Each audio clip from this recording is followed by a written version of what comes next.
Si tu peux m'aider à lire. Kama unaweza kunisaidia kusoma. Nous allons relire notre verset d'hier. Tutasoma mstari wetu wa jana. Et puis nous allons shifter. Kisha tutapita. C'était quoi déjà le verset d'hier? Ilikuwa mstari gani ya jana? Matthieu chapitre 4. Mateo sura ya 4.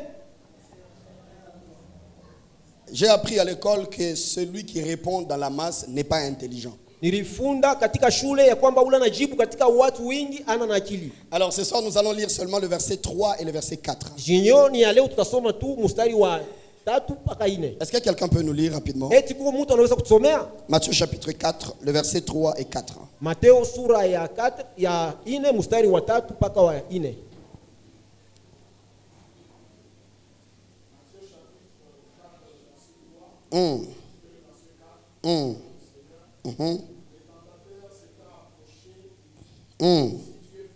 Si tu es fils de Dieu. Jésus répond. Il est écrit.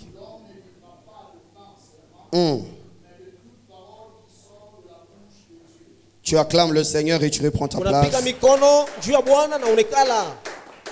Si tu écris, ajoute Luc chapitre 24. Les versets 30e et le suivant. Alors nous sommes en train de parler autour de ces grands mystères. Permettez, excusez ma voix parce qu'il est un peu rock. Mais je crois que vous m'écoutez même là-bas derrière, non? Voilà. Alors nous sommes en train de parler sur le mystère de l'adoration. Hier je nous ai dit que l'adoration n'était pas un moment dans notre culte. Et là, l'un des plus grands problèmes que nous avons aujourd'hui à l'église, c'est le fait que les chrétiens connaissent beaucoup de choses, mais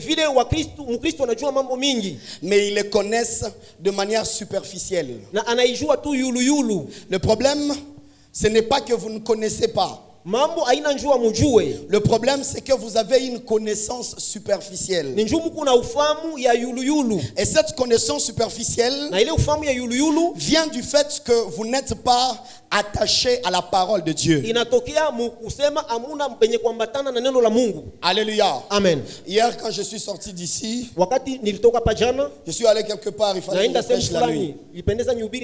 Pendant que je prêchais la nuit là-bas, j'ai posé une question trop simple. Et je vais nous poser cette question. Vous allez réaliser que nous connaissons beaucoup de choses, mais nous ne les connaissons pas comme Dieu voudrait qu'on les connaisse. Et l'objectif de ce genre de thème, c'est de nous ramener dans la connaissance de Dieu. Parce qu'il n'y a pas adorateur sans connaissance de celui qui l'adore. Alléluia. Amen. J'ai posé une question très simple que je vais poser à un frère qui va élever la main. C'est une question sans piège. Un frère élève la main.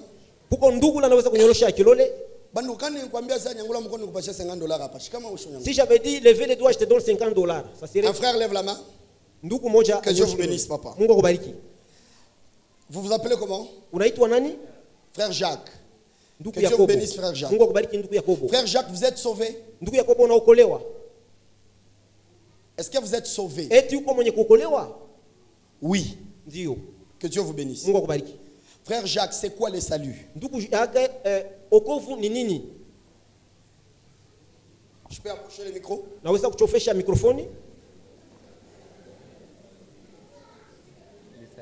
Oui. Il faut enlever la main pour que le micro...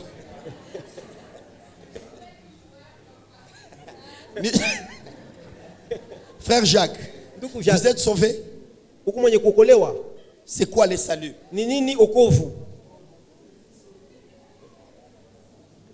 Pas de réponse. Pardon? Dis à haute voix qui Pas de réponse. Vous avez entendu? Dis à haute voix. Pas de réponse. Pasteur Jean Casse, vous me donnez raison. Que Dieu nous bénisse. Ça nous fait rire. Inatuchekesha. Mais normalement, ça devait nous faire couler les larmes. Lakini iliweza kuturirisha. Du coup, les chrétiens connaissent beaucoup de choses. Wakristo wanajua vitu vingi. Tellement de choses. Vitu vingi sana. Mais ils les connaissent de manière superficielle. Wanavijua tu yulu yulu. Et dans le mystère de l'adoration, na musiri ya kuabudu, Dieu nous invite à entrer dans les profondeurs de sa connaissance. Mungu anatukaribisha tuingie katika uketo wa ufahamu wake. Avant que tu ne viennes ici, kabla uje fasi hapa, tu as pensé église. Fikiria kanisa. Tu sais ce que ça signifie église. Unajua kanisa inamaanisha nini? Mais si on te demande selon la Bible, na kama nakuuliza kulingana na Biblia, l'église c'est quoi? Kanisa ni nini? Je suis très sûr niko na uhakika que tu vas me répondre comme le frère Jacques. Utanijibu kama vile ndugu Yakobo. Je passe. Napita. Pas de réponse. Bila jibu. Amen, amen. Amen.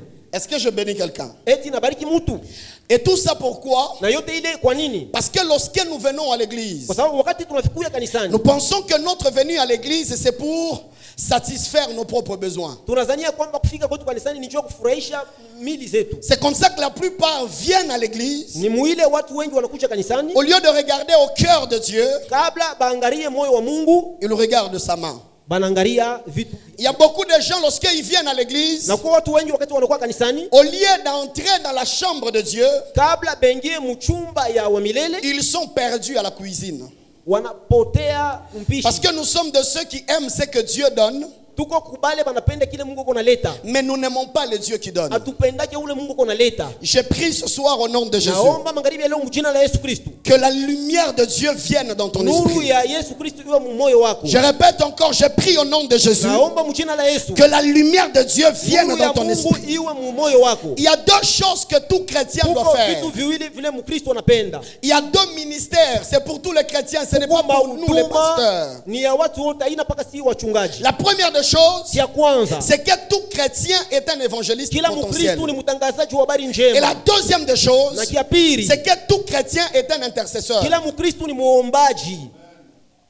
Alléluia. Amen. C'est pour ça que le prophète Jacques est passé. Et il nous a demandé d'intercéder pour les hommes de Dieu. Ce n'est pas une chose que nous devons faire seulement ici au Christ. Nous devons le faire même dans nos propres programmes. Parce que tout chrétien est un intercesseur. Aide-moi à bouger ton voisin, dis-lui connais l'Éternel. Fais-le très bien, dis-lui connais l'Éternel. Frère Jacques, quand on a fait définition à salut. Donc vous voyez, il est sauvé, mais il ne sait pas ce que ça signifie être sauvé. Et le jour que le frère Jacques va rencontrer quelqu'un, qui lui dit frère, tout ce en quoi tu as cru là c'est faux. La vérité c'est ça. Très facilement il est parti. Pourquoi?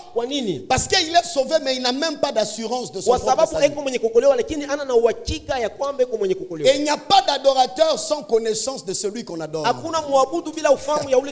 Les dangers commencent lorsque nous commençons à adorer celui que nous ne connaissons pas. Voilà pourquoi Jésus dit à la femme samaritaine, vous adorez ce que vous ne connaissez. Parce que le salut vient de Juifs. Mais il ne s'arrête pas là, il dit l'heure vient. Et cette heure-là, c'est maintenant où les vrais adorateurs adoreront le Père en esprit et en vérité. J'ai pris au nom de Jésus que Cité d'Excellence soit une réunion de vrais adorateurs. Les gens qui n'adorent pas seulement avec les mots, mais les gens qui savent ce qu'ils disent quand ils le disent. On a beaucoup de chrétiens qui ont beaucoup de choses qu'ils connaissent mais qui ne comprennent pas. Dieu t'aide à quitter cette équipe-là. Imaginez-vous que lorsque le diable était en train de tenter Jésus,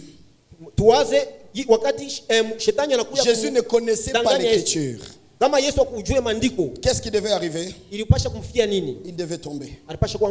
Je prie que cette année tu ne tombes pas. Je répète encore, je prie que cette année tu ne tombes pas. Le diable lui dit, si tu es fils de Dieu, c'est là-bas qu'on était hier, n'est-ce pas? Transforme ces pierres en pain. Une belle proposition, hein? Parce que Jésus avait faim. Et le diable lui propose une solution. Il lui dit, si tu veux vraiment manger. D'ailleurs, moi-même, Satan, j'ai pitié de toi. C'est là que ceux qui vont toucher au fétiche, on leur dit, venez, nous allons vous aider. Alléluia. Amen. Mais ce soir, je voudrais te faire comprendre que tout ce que le diable te dit, même si ça paraît beau, c'est piégé. C'est comme ça qu'il y a des gens qui sont partis vers lui. Parce que malgré que le diable est vaincu, il ne peut pas dire à ces gens qu'il a été vaincu. Lorsque le diable parle à ceux qui sont avec lui, il ne peut jamais leur dire que Christ l'a vaincu. Sinon il ne serait pas un bon leader. Un bon leader, c'est celui qui veut montrer sa force devant ses adeptes. Je commence à parler à quelqu'un. Maman, je commence à parler à quelqu'un. C'est comme ça que je voudrais vous dire, frère, qu'il y a des moments où nous vous avons prêché ici sur la chair, alors qu'à l'intérieur nous étions en train de souffrir. Mais on ne vous a jamais montré qu'on souffrait. Parce que si dans la bergerie, les bergers pleurent avant les brebis, qui va calmer? C'est comme ça qu'il y a des moments. Le pasteur Robin passe ici. Il est sérieusement malade. Mais il fait semblant d'aller bien. C'est pour ça que vous devez prier pour nous. Amen. Alléluia. Amen. Alors lorsque le diable est dans sa réunion, il ne veut pas montrer à ses adeptes qu'il est faible. C'est comme ça que moi je n'aime pas les témoignages des sorciers. Parce que quand ils nous parlent, ils veulent nous montrer que Satan est fort. Et dans l'église, l'apôtre Jean, quand il est en train de parler, l'apôtre de Jésus qui a vécu le plus longtemps, lorsqu'il parle, il dit dans l'église il y a 3 catégories de personnes. La première catégorie, il les appelle les petits enfants. La deuxième catégorie, il les appelle les jeunes gens. Et la troisième catégorie, il les appelle le père. Mais ce que j'aime dans tout ça, c'est qu'il dit qu'ils ne sont pas que classifiés par rapport à leur âge, mais ils sont classifiés par rapport à leur compréhension et par rapport à leur combat. Les petits enfants se battent avec le péché. C'est pour ça qu'il leur dit ceci: je vous aime petits enfants parce que vous avez vaincu le malin. Les petits enfants, ils se battent avec le péché à tout moment. Ils tombent aujourd'hui. Viens Seigneur, pardonne-moi. Pardon, je ne ferai plus. Demain, il retombe encore. Et puis il revient. Il dit: Seigneur, j'étais là hier, non? Je n'ai plus où aller. Aujourd'hui encore pardon. Le lendemain, drôlement, c'est que même quand il demande pardon, il sait que demain il tombera encore.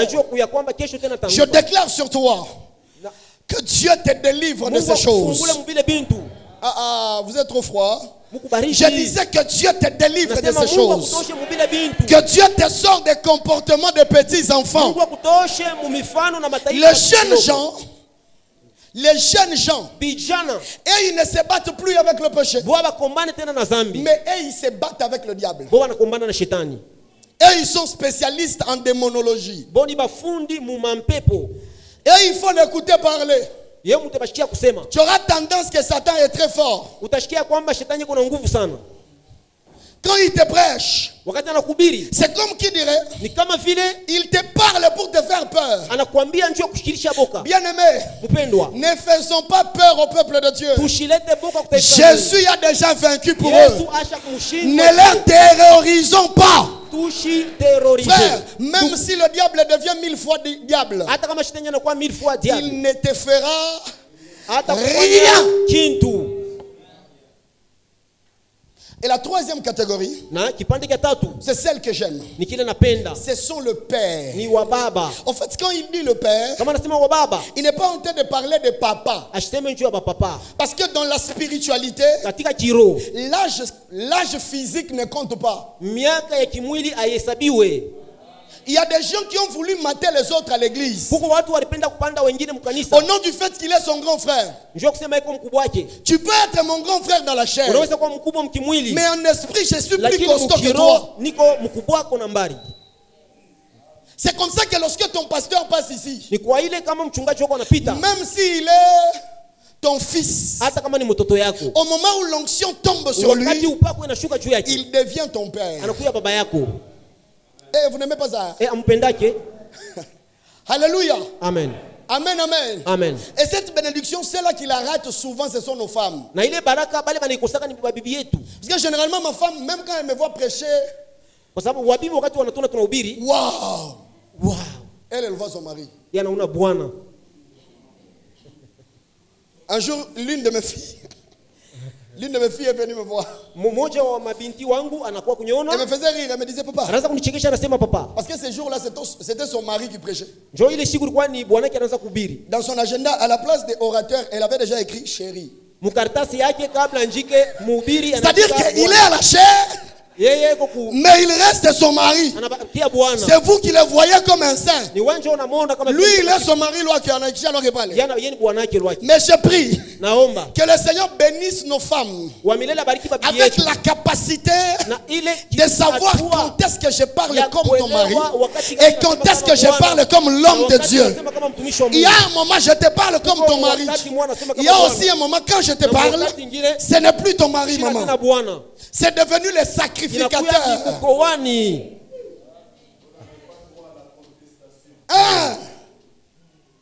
Hey papa, écoute, maintenant là c'est pas ton mari qui te parle. C'est comme ça qu'une bonne femme, c'est celui qui connaît gérer les deux casquettes. Lorsqu'il parle comme mari, on discute. Mais quand il entre dans la dimension du sacrificateur, c'est Dieu qui parle.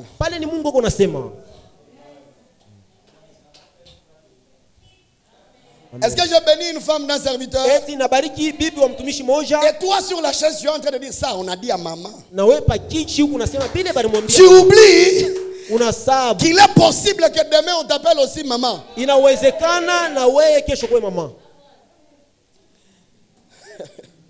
Alors l'apôtre Jean dit que le père, ce sont ceux qui connaissent le véritable. Bien-aimé, je prie ce soir que avant que cette année ne finisse, que ta connaissance de Dieu grandisse. À tout moment. Laisse le problème de démons à tout moment. Tu es en train de dormir la nuit, il y a un chat qui passe, tu te lèves, tu commences à chasser. C'est vrai que les sorciers peuvent posséder les chats. Mais il y a aussi des chats qui marchent la nuit, ce sont des chats. Mais tellement que tu es obsédé par les esprits, on t'a tellement fait peur. Même quand c'est un chat normal, tu envoies le feu, frère. Tu es en train de perdre des balles pour rien. Feu. Il y a des feux qui vont pour rien. Le temps est venu. Il y a un chat, il y a aussi un chat possédé. Et pour atteindre cette dimension, il faut la connaissance, frère. Je répète encore, il faut la connaissance. Le temps est venu où tu dois arrêter de venir à l'église pour écouter quelqu'un parler. Tu dois venir à l'église parce que tu t'attends à ce que Dieu te parle. Lorsque je prêche ici, je prêche aussi pour toi. C'est comme ça que tu vas lui poser même une question de la Bible. Ni vile unaweza kujiswali hata swali ya Biblia. Une question simple. Swali dogo. Il est dépaysé. Anapotea. C'est d'ailleurs quand je suis en train de parler. Siku hizi niko nasemezea de lire la Bible. Njoo kusoma Biblia. Je voudrais poser la question à quelqu'un ici. Napenda kuswali mtu moja. Depuis que cette semaine a commencé, tokea hii wiki ilianza, tu as lu ta Bible combien de fois? Ulisoma Biblia yako mara ngapi? Mais regarde comment est-ce que tu connais tout ce qui se passe chez Maajabu Rafiki. Angalia vyote bilo unajua binapitikana kwa Rajabu Rafiki. Ula ripita bana, il faut you. C'est lui qui est passé, non, il fallait l'autre. Lobo. C'est Lobo. J'ai vu beaucoup de gens réclamer Lobo.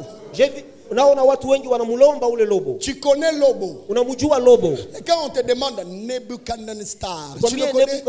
Tu dis non, ça c'est un nom bizarre. Hii ni njena mbaya.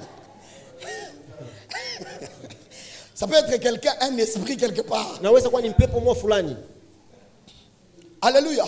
Amen. Il y a même des gens ici au milieu de nous qui ne connaissent même pas. Quand on lui pose la Bible a combien de livres? Il ne sait pas. Pasteur Naïcha, tu dis tout adoration. Frère, tu n'adores pas si tu ne connais pas ce que tu adores. Parce que la connaissance de Dieu, c'est ça qui t'aide à te découvrir toi-même. Dieu il est comme une grande lumière. Plus tu t'approches de lui, plus tu te découvres toi-même. Lorsque nous parle du mystère de l'adoration, en réalité on veut nous dire que lorsque vous allez tellement adorer Dieu, vous allez connaître votre propre identité. Parce que 9 fils, que celui qui se définit par rapport à son père. Voilà pourquoi lorsque même Jésus nous demande de prier, il nous dit lorsque vous allez prier, dites notre Père qui est aux cieux. Ce n'est pas pour rien qu'il dit ça. Il veut nous dire ceci: si tu connais où est ton père, tu sais ce qu'il faut le demander. Si toi ton père est à Kabeakamwanga et que moi mon père est aux États-Unis, toi tu ne peux pas te permettre de demander à ton père qui est à Kabeakamwanga qui t'envoie un iPhone 15.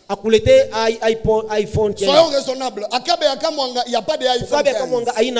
Mais moi, dont mon père est aux États-Unis, la conscience de où est mon père me montre ce que je peux lui dire et ce que je peux lui demander. Le temps est venu, hein? Il faut que tu connaisses Dieu. Arrête de venir à l'église pour la bénédiction. Parce que la bénédiction en réalité, c'est la découverte de ce Dieu que tu viens chercher. Généralement les chrétiens quand ils parlent de bénédiction, ils voient les voitures, le mariage, les enfants. Ah, je suis béni. Frère, tout ça c'est pas bénédiction. C'est faux.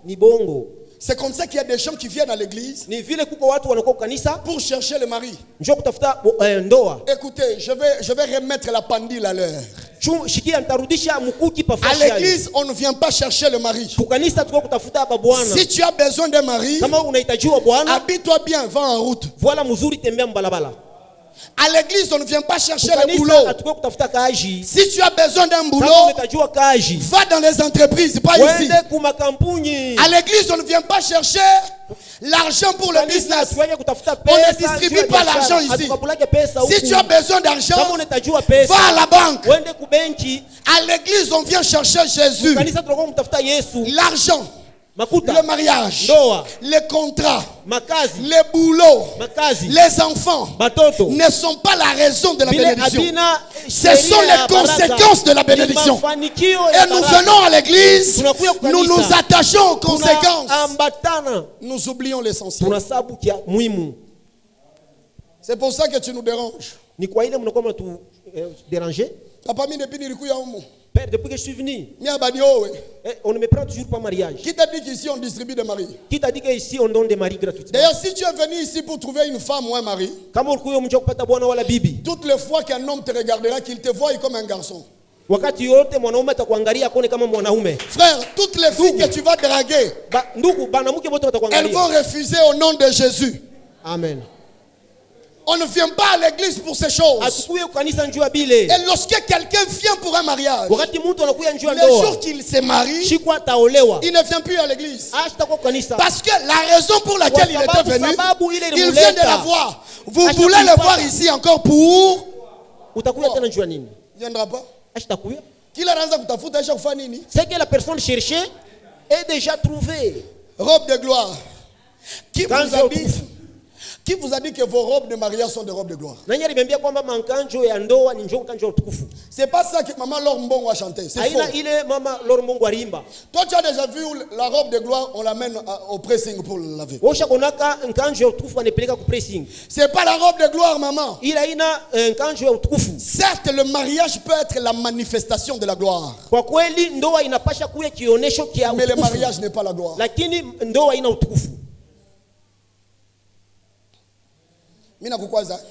Est-ce que j'étais offensé? Et lorsque nous venons à l'église sans connaître le Dieu de l'église, nous nous faisons des fausses croyances. Et il y a beaucoup de gens ici qui croient, il y a beaucoup de choses que même nous les pasteurs nous ne connaissons pas. Ici on croit en Jésus. Ici c'est Jésus au début, Jésus au milieu et Jésus à la fin. Je répète, ici c'est Jésus au début, au milieu et à la fin. Alors le diable dit à Jésus, transforme le pierre en pain. Dis à ton voisin, formule simple. Le diable aime les choses qui ne traînent pas. C'était la pierre. Pouf. Ça devient le pain. Et il y a beaucoup de chrétiens qui aiment ça. C'était petit. Pouf. Ça devient grand. Dieu ne fait pas ça. Dieu grandit. C'est comme ça que de Dieu qu'il était. Il est entré dans le ventre d'une femme. Il est né. Il a commencé à grandir. Écoutez mes frères, l'une des raisons qui ont fait que Adam puisse échouer, c'est le fait qu'il est né en étant déjà grand. Quand tu nais grand, tu n'as pas droit à l'erreur. Parce que ne peut commettre des erreurs que celui qui grandit. En grandissant, il peut tomber. Et il prend de force. Mais si toi tu entres dans la grandeur en étant déjà grand, tu n'as pas le droit de commettre des erreurs. Parce que tu les répareras où? Nous sommes dans une église où les gens veulent que ça apparaisse. La spiritualité n'exclut pas les processus de Dieu. La puissance de l'onction n'exclut pas les processus de Dieu. Écoutez ce que Jésus savait. Jésus savait que même s'il n'a pas le pain au désert, son Dieu ne lui priverait jamais du pain. Parce que la Bible disait de lui, lorsque Dieu était en train de parler dans la bouche de David, il dit que depuis que je suis né, jusqu'à ce que je vieillis, je n'ai jamais vu les justes. Frère, si tu es juste, Dieu ne te privera pas de pain. Mais ce n'est pas que Dieu ne te privera pas. Non, ce n'est pas parce que Dieu ne te privera pas qu'il n'arrivera pas que tu manques. Mais quand tu manqueras, n'oublie pas que Dieu ne te privera jamais. Amen. Est-ce que je parle à quelqu'un? Nous venons à l'église, mais nous voulons planter et récolter le même jour. Ça, c'est la foi des chrétiens d'aujourd'hui. On veut que ça soit maintenant. C'est pas mal. Mais lorsque Dieu a libéré une chose, toi aussi tu dois grandir pour atteindre la dimension de la chose. Ton problème, C'est que tu es en train de réclamer à papa les choses qui ne sont pas de ton âge. Malgré tout l'amour du pasteur envers son enfant, il ne peut jamais s'hasarder de donner un véhicule à un petit garçon de 5 ans. Le véhicule peut être pour lui. Mais s'il n'a pas l'âge du véhicule, on ne le lui donne pas. C'est comme ça qu'il y a des choses que tu demandes. Parce que tu n'as pas l'âge de la chose, tu attendras. Est-ce que je bénis Cité d'Excellence? Et nous sommes dans une église où nous pensons que la gloire de Dieu, c'est qu'il faut que ça vienne vite. Frère, ça peut venir lentement. Mais lorsque ça va arriver, ça va assurer ta vie, la vie de tes enfants, la vie des enfants de tes enfants, la vie des enfants des enfants de tes enfants. Parce que la bénédiction de Dieu ne finit pas. C'est Dieu lui-même qui le dit. Il dit, ils sont bénis jusqu'à la 1000e génération. Ça finira quel jour? Parce que lorsque moi je suis béni par Dieu, mon fils est béni. Mais lorsque moi je meurs et que mon fils a été béni par mon Dieu, mon fils va générer 1000 autres générations. Lorsque mon fils aura des enfants, lui aussi il mourra. Mais les enfants de mon fils vont générer encore 1000 générations. C'est-à-dire que la vraie bénédiction ne finit pas. Mais il faut l'attendre. Jésus nous a appris une leçon de patience. Parce que si tu es pressé, tu n'es pas un bon adorateur. Transforme le pierre. Alors c'est dans la réponse de Jésus qu'il y a la révélation. Jésus, quand il commence à répondre, il dit, il est écrit, l'homme ne vivra pas de pain seulement, mais de toute parole qui sort de la bouche de Dieu. Je pose la question à Jésus. C'était question de manger. Nous sommes arrivés à la parole comment? C'était comme le foufou. En fait, dans la Bible, quand on dit pain, c'était l'aliment de base. C'était comme le foufou aujourd'hui. C'est comme ça que je demanderais à un chrétien de ne pas adorer Dieu avec des choses qu'il ne connaît pas. Il y a des gens, ils prient, ils disent, Seigneur, tu es le narcisse de Saron. Est-ce que tu connais le narcisse de Saron? Seigneur, tu es Jehovah Rapha. Papa Kuya. Jehovah Rapha manake nini? Jehovah Rapha kusema nini? Mimi nilishika tu papa ile sara nzako omba. Nilishika vile papa yako naomba ile shiku. Jona mimi nilibambaka. Quand tu veux l'adorer, wakati unakuwa kuabudu, faut comprendre ce que tu dis. Unapasha kuelewa bila kunashiki. Parce que la Bible dit que ça sera en esprit. Biblia inasema itakuwa ni mkiro et en vérité. Na mkweli. C'est-à-dire que ce qui sort de la bouche, c'est exactement ça qui est dans le cœur. Ni kile kiko moyo wako. Alors Jésus nous révèle que la vérité, c'est que le diable ne cherche pas les pierres et les pains. La vérité, c'est que le diable était en train de contredire la parole. Alors Jésus le retourne. Pendant que je parle, je vois des visions en fait. Jésus les retourne dans la parole. Il lui dit, il est écrit que l'homme ne vivra pas de pain seulement. C'est-à-dire qu'il est important de manger. C'est important de bien manger. C'est comme ça que je prie au nom de Jésus. Qu'en 2024, que tu n'échappes pas les fêtes. Au nom du fait que les fêtes c'est pas bon. Non, c'est faux. Le fait c'est bon. C'est seulement toi qui n'as pas d'argent. Oh, mon a fêté. Non, fêter c'est bien. Mais c'est toi qui n'en as pas. Alors cette année, j'ai pris que Dieu te donne. Parce que manger c'est important. Mais Jésus nous enseigne que c'est important, mais c'est limité. Parce que la nourriture bénit ton corps chakula inabariki mwili par la bonne santé. kupitia afya njema. Mais elle ne guérit pas ton âme Haitunze et elle nafsi ne peut pas atteindre ton esprit. na ifike kuroho. Alors Jésus, Ni kwa maana il ramène le diable dans l'essentiel. anarudisha shetani mu Il vitu lui vya dit, muhimu. mais je connais une nourriture Lakini najua chakula qui guérit moja à la fois l'esprit, inatunza qui guérit l'âme nafsi et qui affecte na- le corps. na inafaidia mwili. Bien aimé, le temps est venu Wakati na où nous karibia. devons retourner dans la parole.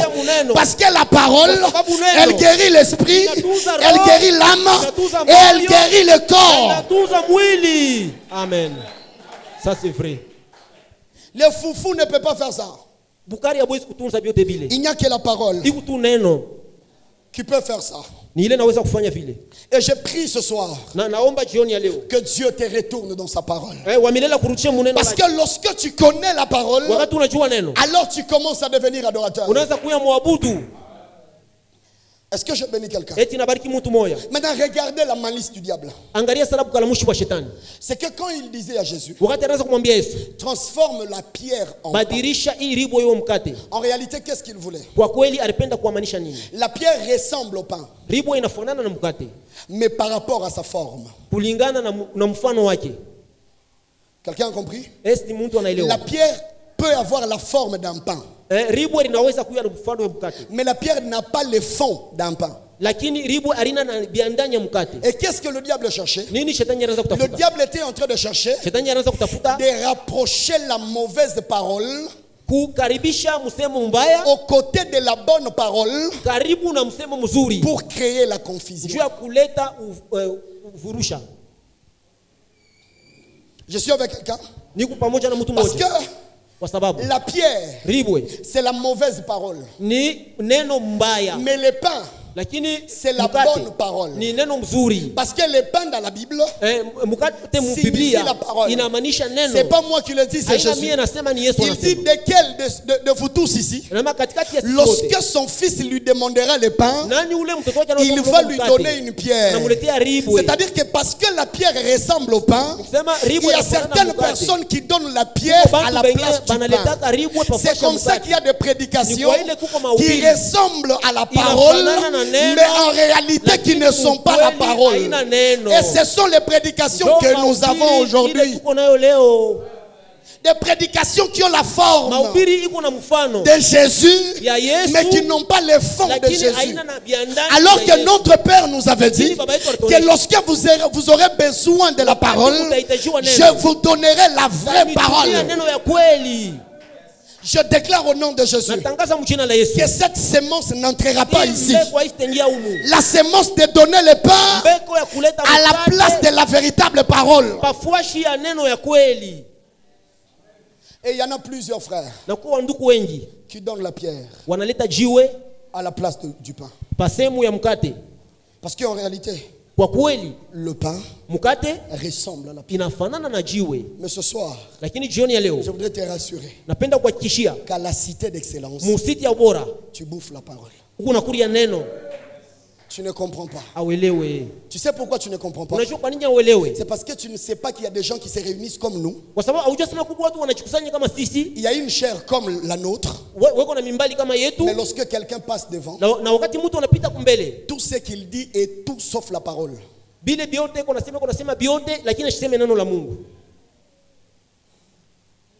La santé de ton esprit dépend de ce que tu entends. Et ce soir, je suis venu te dire, arrête de donner les oreilles aux pierres.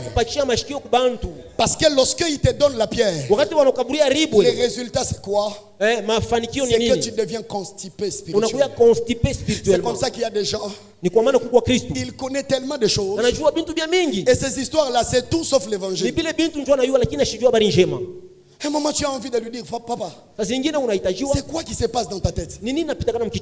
Pourquoi? Parce qu'il a mangé la pierre. Frère, ici on ne va pas vous apprendre comment quitter vos corps. Un chrétien ne quitte pas son corps. C'est la sorcellerie.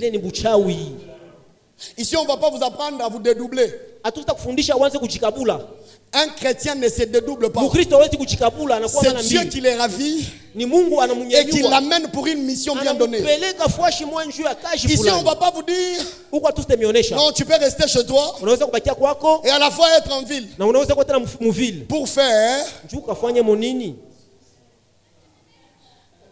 Et vous entendez des gens qui ont basé toute leur foi autour des choses qui sont fausses. Frère, Dieu peut dire une chose qui semble ne pas être vraie. Mais lorsque ça vient de la bouche de Dieu, c'est ça la vérité. Retournons dans le jardin. Dieu vient. Il dit à l'homme, le jour que tu mangeras, tu mourras.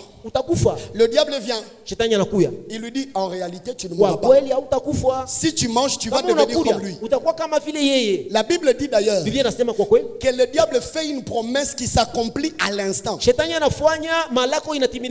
Il lui dit, si tu manges, vos yeux s'ouvriront. Ce que je n'aime pas, c'est le fait que quand il mange, la Bible dit leurs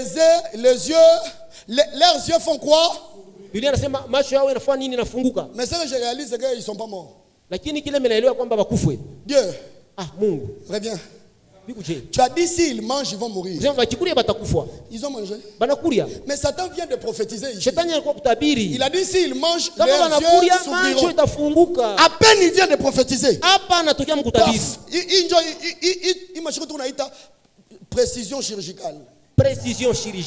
Il vient de dire que les yeux vont s'ouvrir. Et c'est ta Bible qui dit que leurs yeux se sont fait quoi?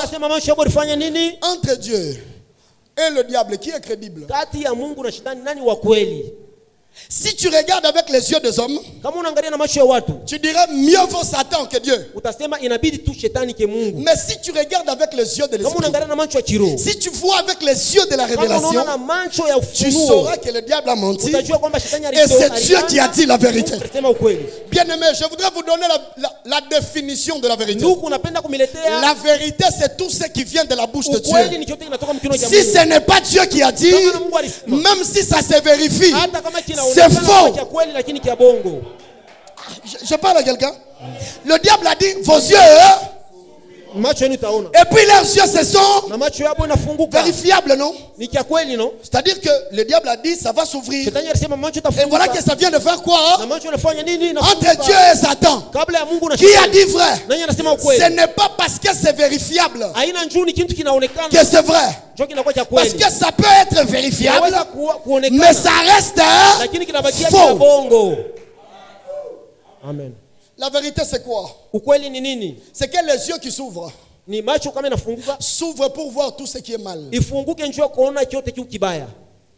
Alors que les yeux qui étaient fermés voyaient la gloire. Bien aimé, un moment dans la vie, mieux vaut pour toi de rester les yeux fermés. La force de la chrétienté, ce n'est pas dans notre capacité de nous défendre. Nous sommes forts, frères. Mais notre force, ce n'est pas ce que toi tu penses. La force de la chrétienté, c'est être comme un agneau. L'agneau est le seul animal, lorsqu'on est en train de le tuer, tu n'entendras aucun cri. En fait, pourquoi Jésus dit qu'il est l'agneau? C'est parce que l'agneau est le seul animal qui n'a pas de défense. Notre force, ce n'est pas la capacité à nous défendre. L'église de frère Pierre n'avait pas d'avocat. Aujourd'hui, si nous ne prions pas, c'est parce que nous savons que nous avons des avocats à l'église. Ils vont aller plaider. Mais l'église de frère Pierre, il n'y a pas l'avocat pour plaider. La seule solution, c'est rentrer à la prière. Nous devons prier. Pierre, on l'a déjà arrêté. Qui va aller parler là-bas? Papa est déjà arrêté. Qui va aller parler? L'église primitive, priez. Nous, on envoie des avocats. C'est pour ça que nous ne prions pas. L'influence. Est-ce que je bénis quelqu'un? Bien-aimé, le temps est venu. Tu dois connaître la parole. Regardez la vérité maintenant. C'est que quand Dieu disait à l'homme, tu vas mourir, il ne parle pas de la mort de son corps. D'abord, il parlait de sa déconnexion avec lui. En fait, Dieu était en train de dire, si tu manges, tu seras déconnecté de ta source. Et si vous voulez connaître la souffrance du monde, c'est aller dans un voyage sans avoir Dieu à côté de soi-même. Si vous ne le croyez pas, allons voir la sœur Agar. Agar connaît la souffrance de voyager sans Dieu. Frère, la déconnexion avec la source fera que tu meurs en route. Même si en réalité tu n'es pas encore tombé. La vérité, c'est que le processus de ta mort a déjà été déclenché. C'est Dieu qui dit vrai. C'est comme ça qu'il y a des choses. On t'a prophétisé. Quand tu regardes ta vie, tu regardes ce qu'on t'a dit. C'est comme si c'est deux choses différentes. Si c'est Dieu qui a parlé, crois seulement. Parce que la capacité de Dieu, c'est de dire des choses, les hommes ne les comprennent pas. Imaginez-vous écouter Isaïe quand il est en train de prophétiser. Il dit un fils nous est donné. Un enfant nous est né, un fils nous est donné. La domination reposera sur son épaule. Les gens de sa génération pouvaient lui dire, tais-toi Jacques. Tu dis des choses qui ne peuvent pas arriver. Mais quand les choses ont commencé à arriver, c'était avec une telle précision. Cité d'excellence. C'est ce que Dieu dit qui est vrai. Les sorciers ont dit qu'en 2023 tu vas mourir. Ils ont parlé, c'est bien. Mais la vérité, c'est ce que Dieu a dit. Ah, je bénis quelqu'un. Est-ce qu'au milieu de nous il y a quelqu'un qui s'appelle Monique? Monique. Que le Seigneur bénisse maman. Votre maman est où? Pardon? À Kananga. Que le Seigneur bénisse. Pendant que je suis en train de parler, je suis en train de voir maman comme sous-sol. Parce qu'il y a une puissance de la mort qui est en train de la réclamer. Mais pendant que je suis en train de prêcher, Dieu me dit de dire à Monique qu'il vient de sauver sa mère de l'esprit de mort. Frère, ce que Dieu dit, c'est ça, ce qui est vrai. Lorsqu'on te prophétise, à un moment tu auras l'impression qu'on ne parle pas de toi. Parce que ça ne te ressemble pas. Tu te dis, moi, dans la famille où je suis venu, les situations de ma naissance, la façon dont j'ai étudié, quand je me regarde, je trouve que ça ne peut pas arriver. Mais si c'est Dieu qui l'a dit, je voudrais élever ma main et la mettre à couper. Tôt ou tard, tu le vivras. Bien-aimé, il y a des choses que Dieu nous a dit. Quand il nous a parlé, on se disait ça va commencer par où? Parce qu'en réalité, si Dieu te dit quelque chose qui est dans tes capacités, c'est pas lui qui a parlé. Si Dieu te parle, mais il te dit des choses que toi tu peux faire, c'est qu'il ne t'a pas encore parlé. Quand Dieu parle, il faut qu'il y ait une partie où tu n'as rien compris. Sarah, tu as quel âge? Abraham, tu as quel âge? Mais quand Dieu vient parler, il donne une promesse. Il dit, Seigneur, on ne donne pas une promesse à un vieillard. Parce qu'un vieillard attend la mort. On donne une promesse à quelqu'un qui est jeune. Parce qu'un jeune a encore l'espoir de l'avenir. Le Dieu que je te prêche, il est le seul qui peut donner une promesse aux ossements de ce jeune. Les ossements, c'est la fin de la mort, la dégradation du cadavre et la disparition de certains éléments importants. Tout est déjà parti. Et on appelle ça ossement. Mais ce que je n'aime pas, c'est que Dieu dit à Ézéchiel, prophétise. On ne peut pas annoncer l'avenir à quelqu'un qui a déjà vécu. Il est mort et il est disparu. Dieu, comment tu fais? Il me dit, pasteur Dave, je suis le seul qui peut donner espoir à quelqu'un qui n'est plus dans le temps. Je viens dire à quelqu'un, est-ce que tu n'as pas l'impression que tu n'es plus dans les temps de mariage? Est-ce que tu n'as pas l'impression que avec ton âge, certaines choses ne sont plus arrivables? Mais j'ai envie de te dire que le Dieu que je prêche a la capacité de te retourner à l'âge de ta promesse. Prophète, je peux pousser? Il y a une femme. La Bible l'appelle femme à la perte des sangs. Je ne sais pas pourquoi on l'appelle comme ça. Et sûrement elle avait un nom. Vous savez, il y a des situations, ça vous arrive dans la vie, on vous colle les noms de ce que vous vivez.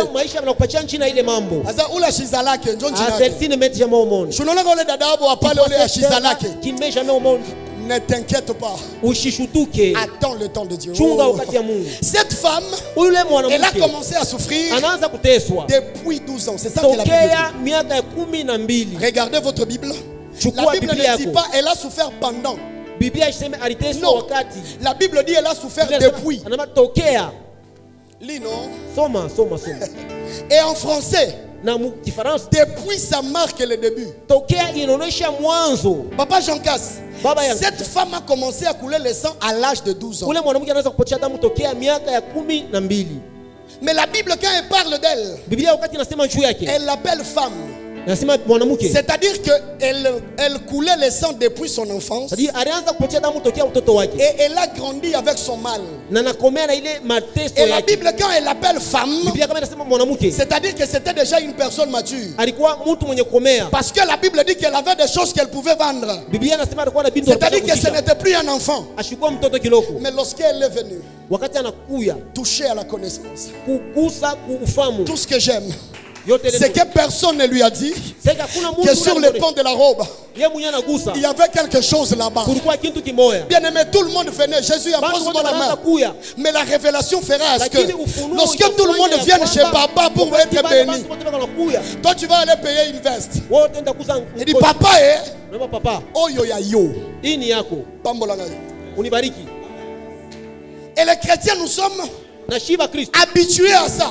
Ce qui a marché avec tout le monde marchera aussi avec moi. Non, ça ne se passe pas comme ça. Tout le monde peut aller vers l'avant, mais toi tu as te fait passer vers l'arrière. La femme vient. Je ne sais pas qui lui a dit qu'au pont de la robe il y a quelque chose.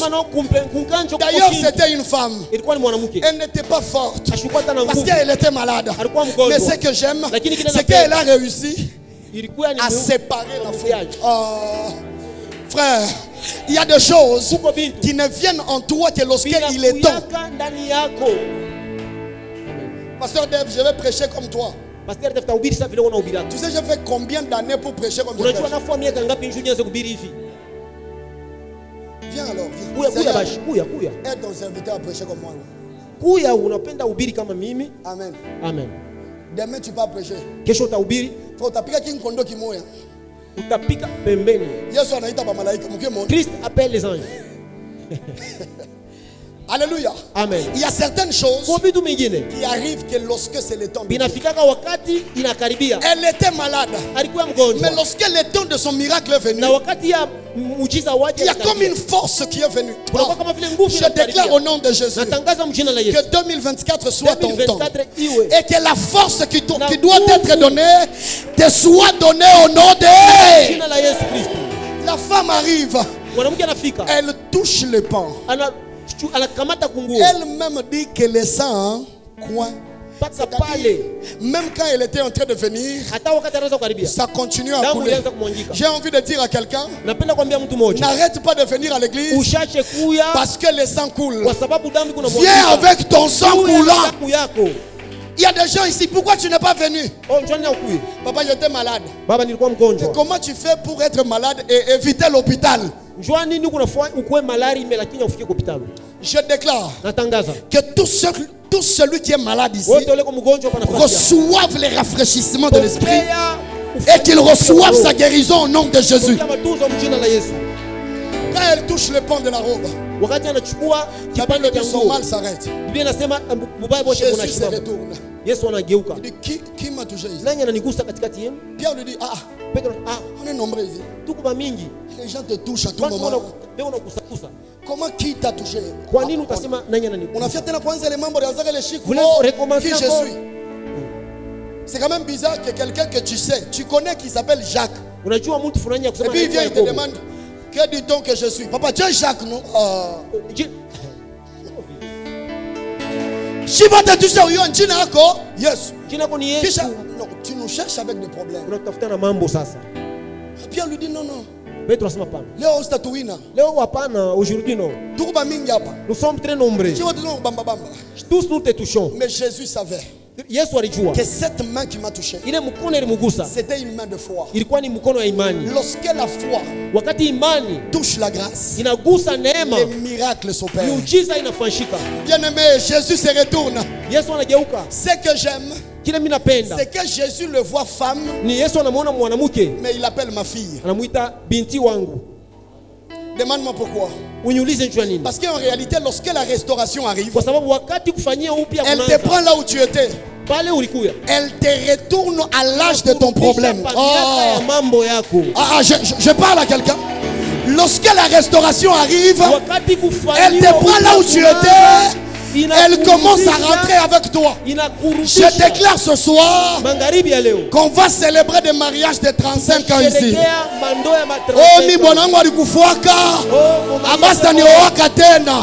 Je déclare au nom de Jésus que Dieu nous fasse une surprise. Un mariage de 49 ans. Le Dieu de la Bible peut le faire. Et je déclare au nom de Jésus. Jésus, c'est une femme. Mais Jésus me dit qu'il n'est pas une femme. Il faut qu'il rentre là où il était. Voilà pourquoi la Bible dit que je vous remplacerai. Pas la récolte, mais les années. Je déclare au nom de Jésus qu'à cause de la connexion, de la connaissance, que les années que tu as perdues, Dieu te les retourne. Au nom de Jésus. Bien-aimé, écoute-moi très bien. Dieu, il est le seul.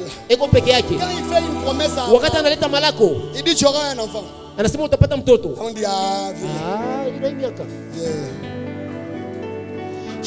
On dit ici au Congo, 40 ans, 50 ans.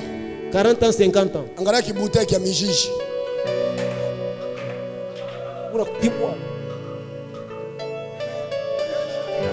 Kijana wa 90 ans. Jeune garçon kijana 90 ans. Wa 90 ans. Dieu lui dit tu auras un enfant. La Bible dit qu'il a fait un enfant avec Sarah. Ça s'est pas arrêté. Il a récupéré Ketura. Frère, quand c'est Dieu qui t'a donné une parole, c'est lui-même qui te protège pour la promesse. C'est-à-dire ceci: si tu as reçu une parole de Dieu pour 2024, frère, j'ai une bonne nouvelle pour toi. Que Satan monte ou descende, que les sorciers deviennent 1000 fois sorciers, tu ne mourras, parce que la promesse a la capacité de te garder en vie. Attends, je vais te bénir. Lorsque Dieu te donne une parole, attends. Ni qu'il a tout, il est tellement moulé fou. Bien-aimé, quand Dieu te parle, il s'en fout dans quelles conditions tu es. La parole libérée, elle va petit à petit commencer à te donner la forme de Dieu. Je déclare au nom de Jésus. On acclame le Seigneur.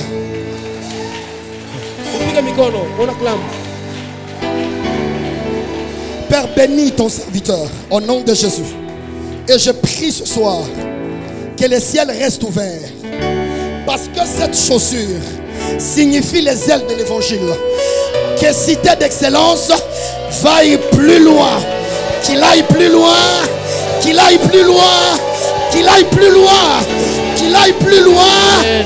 Au nom de Jésus. Amen. Amen.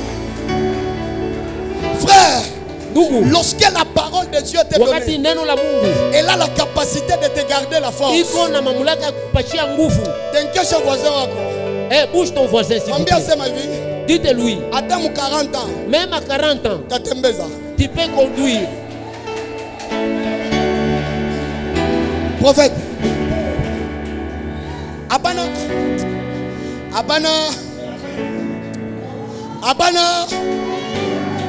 Faudrait que quand Dieu te bénit, même celui qui est à côté, il y a des gens qui ne te respecteront jamais.